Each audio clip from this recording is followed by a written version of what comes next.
I'll make a motion to approve the 2026 board member compensation as $2,000 paid semi-annually. Motion made by Schwartz, Second. second by Longy. All in favor, say aye. Aye. Opposed? Motion carries. Approve facility use for 2026 Southwest DuBois County School Corporation extracurricular athletic camps and activities for Southwest DuBois students. I'll make a motion to approve facility use for 2026. Motion made by Longy, I'll second. second by Schwartz. All in favor, say aye. Aye. Opposed? Motion carries.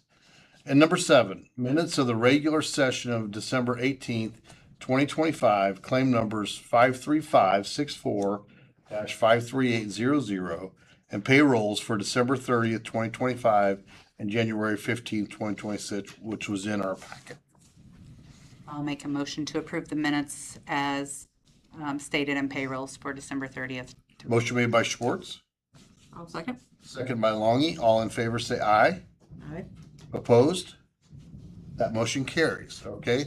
We're ready to move on to section D, which is communication, information, and reports for the board. Okay, we always start this section with a highlight of the month that is put together by our communications director, Amber Bowling. And I know that Drew, you're probably watching us online there and always doing a great job covering us. So we try to give the local newspapers opportunities of things to highlight that are going on. And this month, we wanted to highlight our students from our district who did a great job in the Noetic Learning Math Competition. It's a nationwide semi-annual problem-solving competition. Students in grades 2 through 8 across the country participate in that. There's generally 20 questions that require a lot of thought, problem-solving going on there. Students have 45 minutes to take it. About 33,000 students across the country take that. I think we had a total of 259 students from our district take that test. So it certainly isn't every student in every grade, grades 2 through 8. It's just the students that choose to participate and see how they stack up nationwide. And we're thrilled to congratulate Brooke Hillsmeyer, 6th grader at Southridge Middle School, who earned a place on the National Honor Roll. That's a very select number of students who make that nationwide. And congratulations to Brooks for achieving that.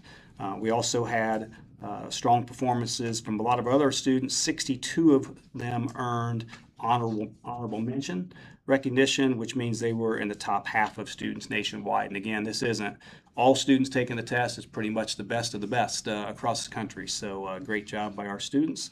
Very proud of that. Also, before we have our presentation of things going on in the district, which will take place, we definitely want to draw attention to congratulate 3 of our female wrestlers who are up in Indianapolis tonight. And they'll be competing in the state finals this weekend. Corey Hunnefeld, Maya Menke, and Jocelyn Dubon. So we definitely want to congratulate those girls. To note, Corey's on her second trip up there. Correct. Yep. Thanks for saying that.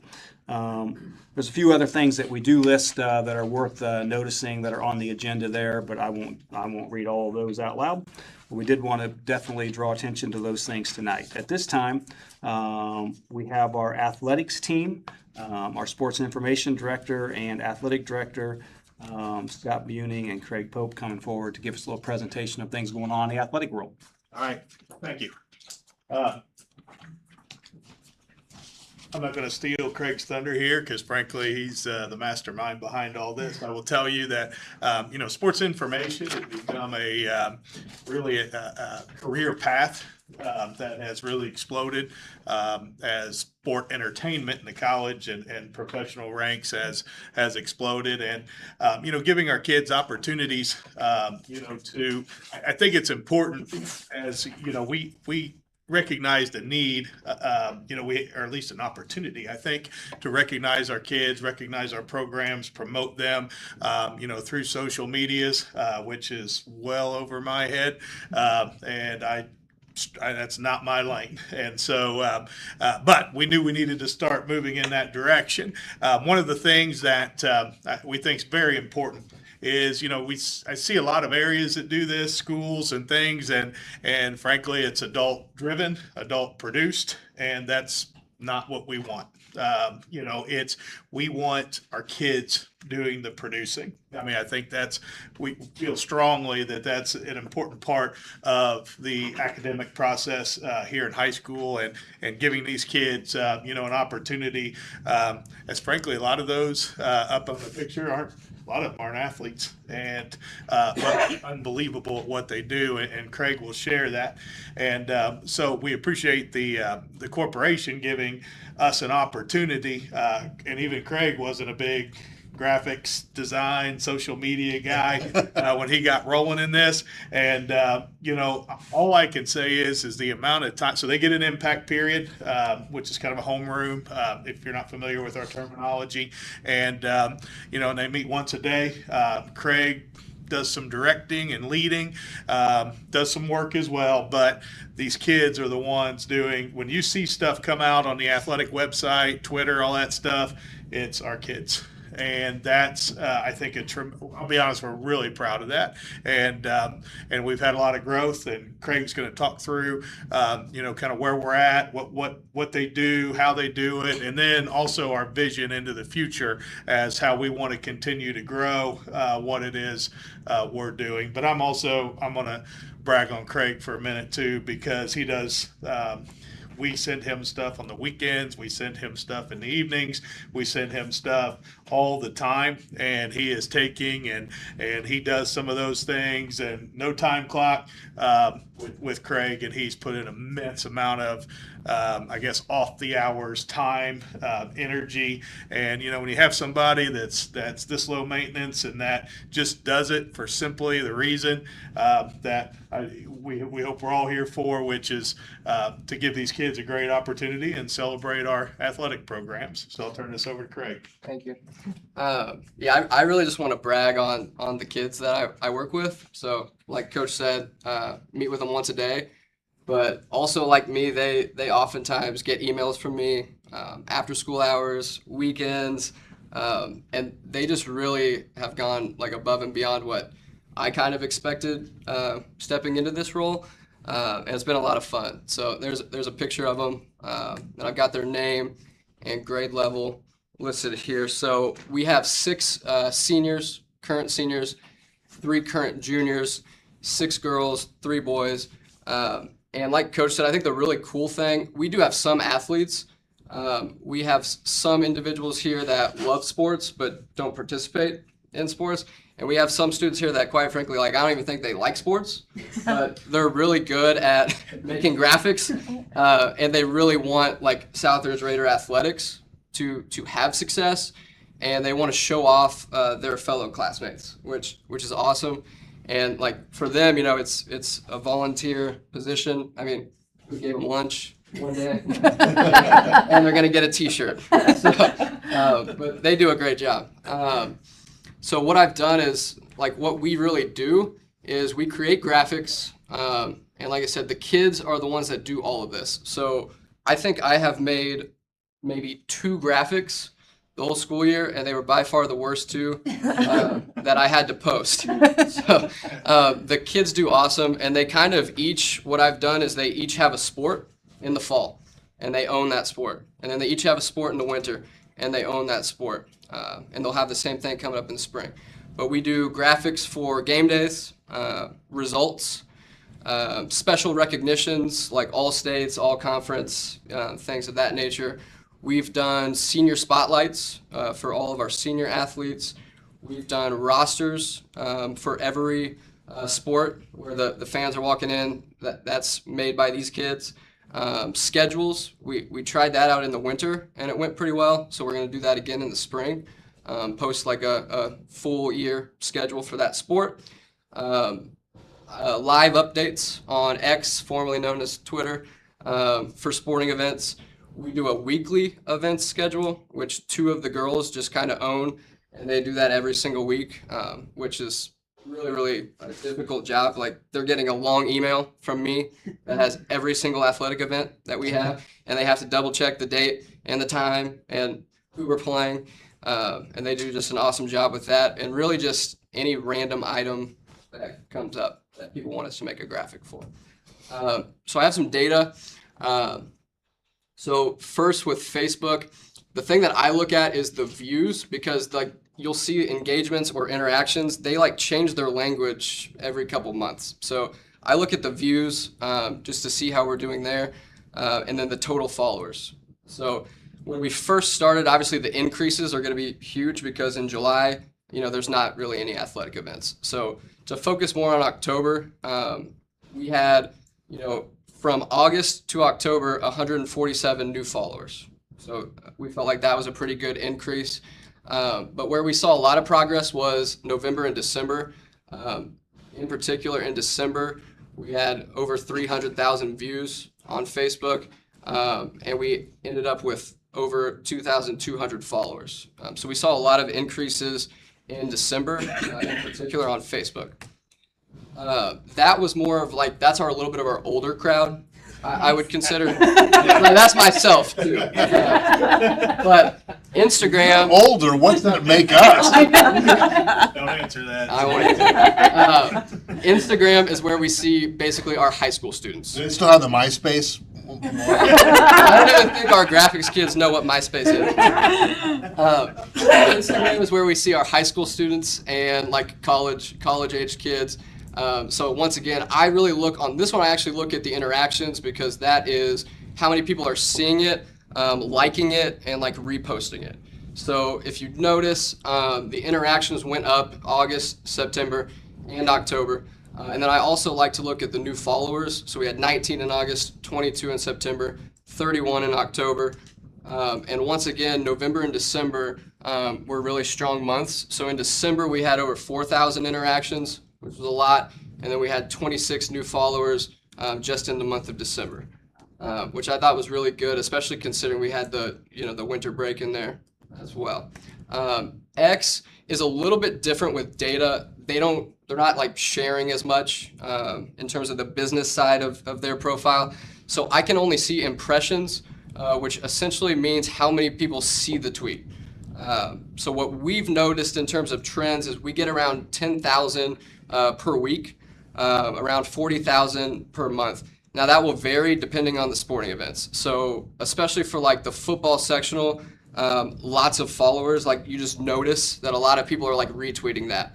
And I've also found that like the key to the Twitter is trying to get like a sports person around the area, like 14 News, trying to get their individual to like retweet it, because if he retweets it, then all of his followers see it, and that really drives up your data. But I we've love that noticed you have the live tweet updates this year. Like when if I was working or whatever, it was nice to just kind of have that pop up on my phone. Thank you. And we're trying to be really consistent with that and make sure we do it for all of the sports and make sure it makes sense in how we're doing it and have consistent language and things like that where it's easy to read and follow along. And then I have some examples just to kind of show off once again what the kids have done, because it amazes me every time. Like they find their own ideas too. They'll go on social media and they'll see like, oh, IU football did this. Let's do something similar. And I've sent them ideas that I've seen, and they make it look just exactly the same. So there's a football one there, volleyball, cross country that we made. Then I've got our boys and girls soccer sectional ones I just really liked, so I put those on there as well. One of our tennis match days that we had. And then this is like the weekly event schedule that we will put out on Instagram and Facebook. I can put it out on Twitter only if there's 4 or less pictures, because Twitter only allows for 4 of them. But on Instagram and Facebook, that's out there every week. Really easy for everybody to kind of follow along and see what's going on with each individual sport as well. And then this, I just put this up here because it was my favorite one that we did. I sent this to the girl that does boys basketball graphics, and when I sent it to her, it was IU football, and it said "Wear red against Nebraska," and it was the background picture was Memorial Stadium, and she made the background picture. If you notice, it's Memorial Gym, and then "Wear red against Jasper," and just made a really cool graphic, and that got a lot of views, reposts, and things like that. So I wanted to share that one because I thought it was really cool. So then, like for us, what's next? We want to continue to do what we are currently doing. So I talked to a lot of like SIDs at colleges, and they just said like your first step in year 1 is just be really consistent and figure out like what you can consistently do really, really well. And we feel like we've found that.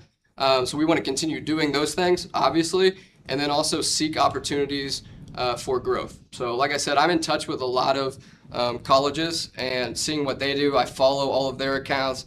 I've been reading books about this stuff, listening to podcasts. Like Coach said, I'm not actually that big on social media or anything like that. So I've kind of had to learn as I've gone. And we're open to really any ideas. Next year, we are trying to introduce videography into this. Hopefully try to make hype videos. We would like to also get into maybe like highlight packages, interviews, like a Let's post. just be for, I'm sorry, Craig, I didn't mean to cut you off. The videos, is that only for the sports teams, or would you guys consider doing live videos for like the school board? I'm asking for John Minky. For me, I'm open to any opportunity, but I would be more like interested in the sports side of things. So. Again, I understand that. You guys have your hands full. Well, I mean, like a Monday Night Football intro, you know, Yeah, we can figure something out for you. Southridge High School. And then we also, something I've thought about and we're going to try to roll out is like a floating head roster poster. So if you know like the IU basketball poster that they've done every year, like since the beginning of the university, we're going to try to maybe start doing those for every sport and print them out and have those available at home sporting events for everybody. And then lastly, just kind of our goals. Honestly, we want to be the best Indiana high school athletic department follow on X, Facebook, and Instagram. And like I said, this is all student-led. So I think that's really important. We want our students to have that. We want to run those accounts like a college athletic department. Those are the people that I'm like looking for on social media, seeing what they do and talking to them. And then really it's all about for us just showcasing our student athletes and our coaches at an elite level and sharing what they do. And we want to continue to evolve, adapt. We don't want to just react to what's going on. We want to be ahead of the curve and all of the trends. So this is the first full year that this program's in place. It's something that I was talking to Coach B about my first year here, thinking we could do a great job of developing a program for our kids. Do we have any kids right now who are thinking about, hey, this is something I might take with me to college. Maybe I can get a scholarship for it. Maybe I can get paid for it. Maybe it's even a career down the road, which it certainly can be. Any of our kids talking about that right now? Yeah, I have a couple of the girls are interested in marketing. So this is something that's definitely been interesting to them. I've talked to a couple of them that I know are going to USI because I was in contact with their SID and he basically just said like, hey, recommend them to like come apply and do this at college because it's better than working at like the local Starbucks is what he was basically saying. And that was one of our selling points. Like I said, some of these kids, like they genuinely, I don't think they like sports like at all, but they really like making graphics and they're good at it and they definitely see like a future in that. We do have Ellie Bardwell. She's got an internship for next year in the Mark Cuban Center, which is at IU, and that's where they run all their sport production things out of. So she's got an internship there, and she's within their department there at IU. Allie Buning's done pretty well for herself. And Craig's right. I mean, my daughter, she's worked athletic events at Indiana State, her 3 years there, gotten paid, traveled, flown, been a lot of places, and then she was able to get an internship with the Colts this past year and spent some time there. And there is, I mean, it's, I don't love everything about the direction of college athletics and some of those things. However, it's an entertainment business, and the amount of professions now that are opening up. And that's one thing we talked about. My daughter has grown up around sports her whole life. She just wasn't any good at them. So if she wanted to stay around them, she did. She loves sports. She loves being around practice. She loves doing those things, and it was a means to do it. And she's made a fair amount of money, doing it in college, just working for the college. And and then I think she would tell you the experiences she's had trumps the financial gain for what she made tenfold. And so that's and we're meeting Tuesday at 10:30 to explore the videography, world and how we can start moving in maybe that direction and things. And but I'm very proud of Craig and his group. And I think the last thing I'll say is when you walk into the impact period, and I think this is the biggest compliment I can give Craig and what he's done with this group, the culture in there and just the way that they're working together and operating, it's extremely impressive. And it's really neat to see those kids, and they really like seeing what they've produced, and I think they're proud of what they've produced, and they should be. Thank you. And just to say, Craig, also exceptional job on the presentation.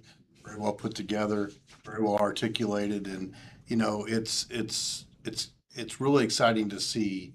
We have so many things, and Chip has said this many times, and that's why the focus has been on communication. We have so many amazing things that go on around here, and unfortunately, most of us only hear about the challenges, right? These are one of those things, and to be able to meet the public where they're at now, regardless of our age, this is where we get a lot of our information, a lot of our news. And I know as a parent, also, these pictures, these graphics, things that go out are things that are saved and are kept by them. So kudos to you guys and all you're doing, your students. And I hope that since you have several seniors, you've got some folks succession planning going on with some people. Next year, I've already talked to kids for next year. So I have the 3 kids that are juniors all wanted to return. And then I've already got 6 other students. So I'll have 5 seniors next year and 4 juniors. And that'll kind of be the vision every time is try to have multiple seniors, multiple juniors, and then just kind of keep going down the line. Transfer portal. That's right. With no NIL. Pizza and shirts. Once again, thank you very much. Thank you. Thank you. Thanks, guys. I was just told letter E.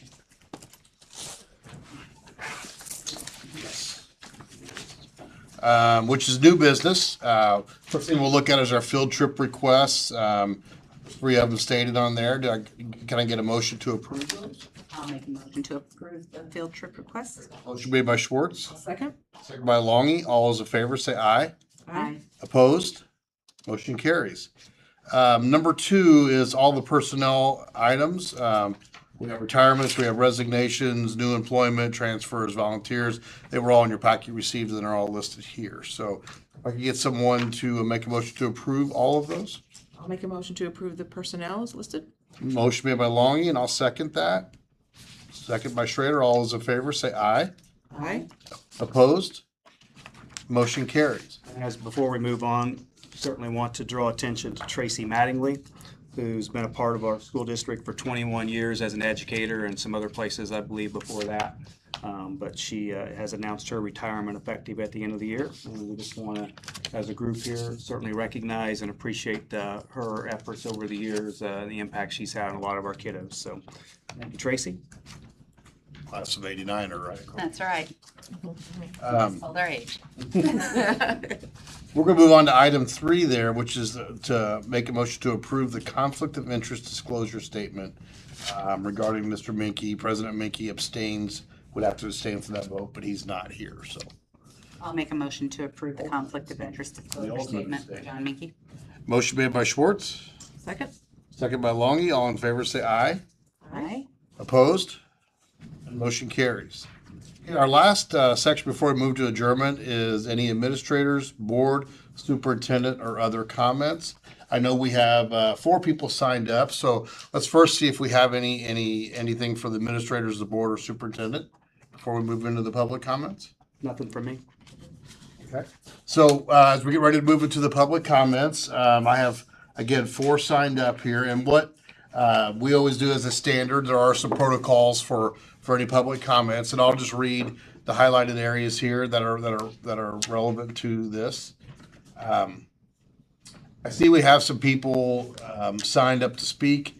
As a board, we welcome input from all of our stakeholders, but there are limitations to what is permitted. I want to remind all potential speakers that all comments are to be directed to me, who replacing the board president today, which is standard. Comments are limited to 3 minutes, and Chip will keep track of the time for those.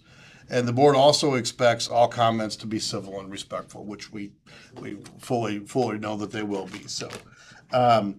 Okay, I have you, I was just gonna go down the list in order unless anybody had any other questions. John Couchblacker, you would be the first one, if you're okay with that?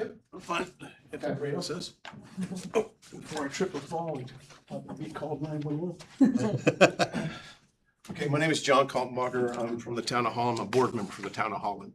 And I'm here to talk to you, not any political realm or anything like that, but school safety. And that's my main concern. We have a solar field and a battery energy storage system going out about 2 miles from here and also 2 miles from the Holland School. So your elementary school, your high school, this building, Holland, and the daycares are in what we call a 2 mile radius of this battery. And why we're concerned about this battery is the possibility of a fire and have to do shelter in place and evacuation. So I would think that it would behoove the board to kind of talk to the EMA and say, hey, we need to get an action plan going with this, because if we have that battery goes, we've done some wind analysis and stuff like that, 6 minutes. Dave, what was that, at 20 miles an hour, 6 minutes to school? 6 minutes. Uh, And that's depending on wind predictions and things like that. So that, it's 2 miles. They placed it 2 miles from the elementary school, Huntingburg, and Holland. So no matter which way the wind is, 6 minutes, you're gonna have to get an action plan going. So that's what we want. We're just trying to get information out so everybody can be, acknowledge this and know what's going on. I did write to the, Homeland Security Safety, School Safety up in Indy, and to talk to them about the schools being approximately 2 miles from this battery. We've also talked about the corridor busing. You know, kids get on that bus and they drive down Oak State Road 64. Well, guess what? That's within a quarter mile of this battery. And if we get the winds coming from the south and the windows are down and they get a snoot full of that stuff, we have a problem. And then that would also mean coordination for all the the bus drivers to make sure that they know, hey, we've got a shelter-in-place evacuation or whatever we have to do. The response that I got to him after I talked about this, and I've got the letter that I'll hand you, John, so you can see what I talked about. I don't have enough time for this, but the response that I got from her, I shouldn't say her, from the individual, was the Indiana Office of School Safety has no role in the Crossvine Solar Project and its associated batteries. And I just was dumbfounded with that. School safety. Those kids are very important to us. You all are elected officials and you know that school safety is important. Active shooter drills, things like that. This right here is now gonna start falling into that. Also, to let you know, the town of Holland, last night, put a resolution in to ask for a moratorium on this battery storage. And I have a copy of that I'll also present to you all. Time's up. John, if someone wants to cede some of their 3 minutes, you can have some of their 3 minutes if anyone wanted to do that. If you We have, have some of mine, if you want to keep going. Can I take Dave's right now? you sure can. Okay, so, no, man, I don't remember where I was at. Great. It's gonna take 3 minutes to figure it out. Yeah. Always. So let me go back to and like I said, you were just talking, my notes are, you're just talking about the town of Holland and the resolution that they just came. Right, and I was getting ready to say, Huntingburg also has put a moratorium on the batteries, not the batteries, the solar side of it all. So we're trying to coordinate and try to slow this project down. We're trying to ask that they don't have these batteries here. They really don't need to have these batteries here. They can be up in Indy. You don't have to have the batteries here to charge the system. And we're fighting it. We're trying to compromise with them, but it's a business, and I get it. But school safety is number one priority. We're all elected officials. Safety of our community is number one. But for the Homeland Security to sit there and tell us that they have no concern over this, it just absolutely floored me. I looked at that letter for I don't know how long going, am I reading this right? Am I having a bad day reading or what? But it just absolutely floored me about that there. I would recommend that on 21st at 5:30 up here at the Honeyberg Event Center. They're going to have, AES Indiana is going to have a public information meet and greet, basically. And if you guys go to that, just ask those questions, because I'm not trying to spread gloom and doom. I'm trying to get everybody to know what's going on with this battery system up here. I think that's all that kind of threw me off for a little bit, but I think I'm good. Thank you. Thank you. Thank you, John. Was it Dave? John, did you want to? Dave, you have, sorry. you have a minute 27 if you'd like to take that time. I'll go last. We'll go to 3 minutes for the next person. Okay, yeah, I'll just go last, that's fine. We If I have, go at all. you have a minute 27 on your time. That's great. I've been auctioneer at Kentucky. Sounds good. Are you going to use the auctioneer lingo? Right fast. I'm just kidding, I've never been auctioneer. Okay, next up would be Holly Barlow Gogol. I'm gonna ask that my neighbor here go in front of me if that's all right. Jared Harris. Yes, it is. All right, go for it, Jared. This is basically about the exact same thing. I do have copies. Okay. This is of the letter that was dropped off by Dave. No, it's totally different. Gotcha. Do you all want copies of that, or? Sure. Yes. Absolutely.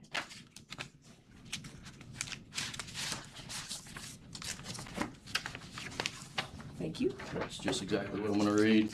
Thank you. Some of this is probably gonna touch on a little bit of what John said, but that's fine. Thank you. Got extras. You want some for the ones that aren't here? Yeah, I'll go ahead and take 2 extra, please. Thank you. And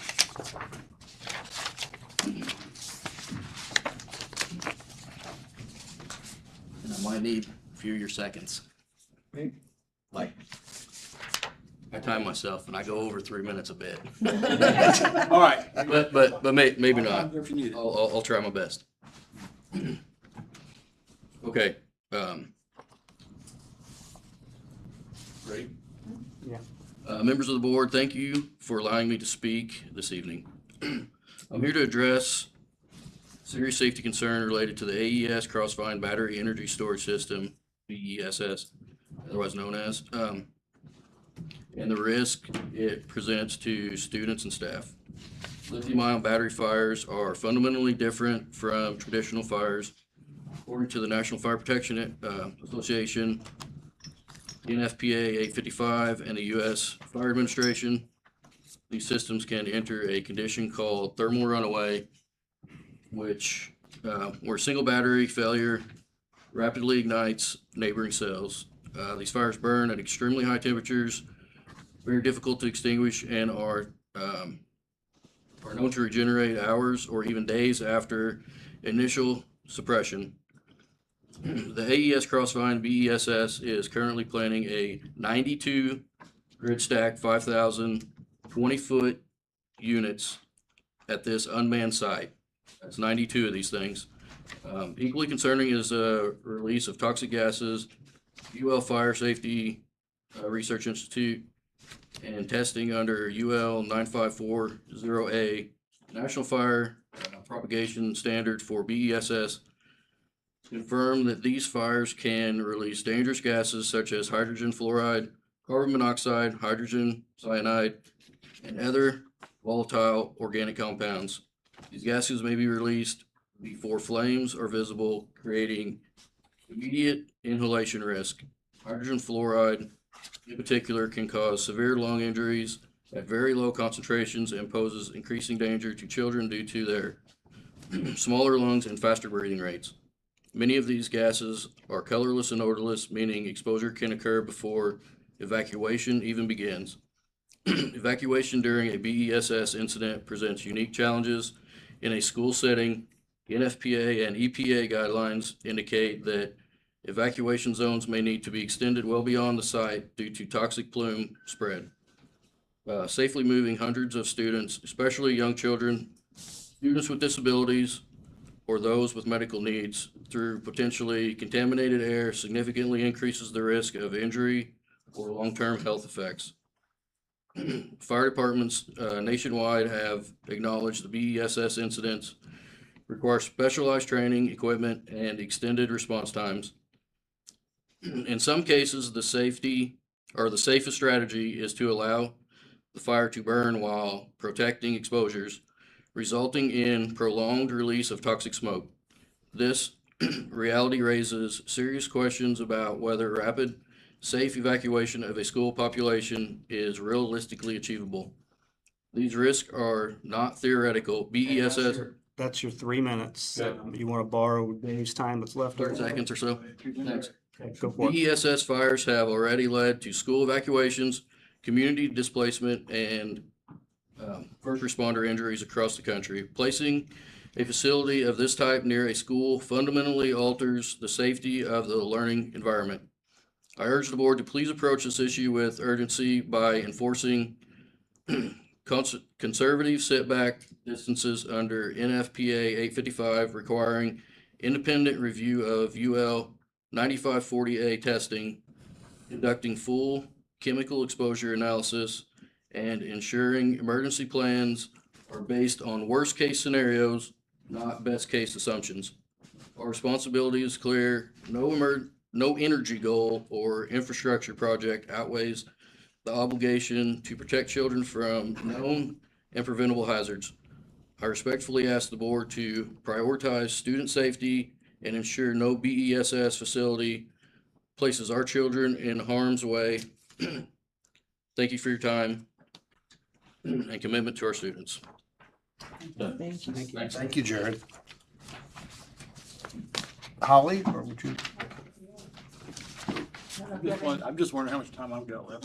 So you can prepare. How much? My name is Dick Time. My name is Dick. A buzzer. Oh, if I'm quick, can he have some of my time? Is that what? Sure. No, thank you guys for listening to us today. We're not here to fight against renewables. We're not here to say this is, listen to us roar or any of that. We're really just here as a group of folks who love our community. And I think that's the biggest thing we want to call out to you guys is, yes, we want this project, this battery to be moved away from areas where families, where schools, where children are going to be. But this isn't the only one. Duff has a battery system proposed for it. There's another one proposed up in Ireland.